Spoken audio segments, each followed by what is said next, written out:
নমস্কার বন্ধুরা, আজ কি রান্না করেছি চলুন একটু আপনাদের কাছে শেয়ার করে নিই। রোজকার মতো এক বাটি ভাত নিয়েছি, লেবু নিচ্ছি, লঙ্কা নিচ্ছি, নেব অল্প একটু লবণ। স্যালাডে এক মুঠি নিচ্ছি গাজর, বিটরুট আর শসা। আজকে মসুর ডাল রান্না করেছি, টমেটো, কাঁচা লঙ্কা, কালো জিরে ফোড়ন দিয়েছি, লবণ মিষ্টি তো আছেই।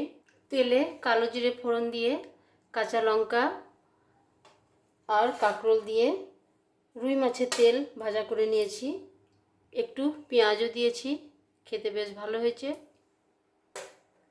ডিম আর আলু দিয়ে গোটা মুখে তরকা করে নিয়েছি, পেঁয়াজ, রসুন, আদা সব কিছু দিয়েছি, তেলের মতো লবণ মিষ্টি তো আছেই।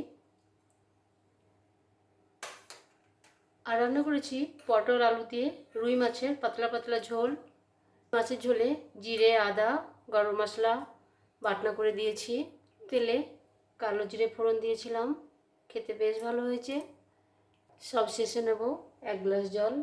তো আজকের খাবার থালা কেমন লাগলো ছোট্ট একটা লাইক, কমেন্ট ও শেয়ার করতে ভুলবেন না, সাবস্ক্রাইব করবেন। টাটা।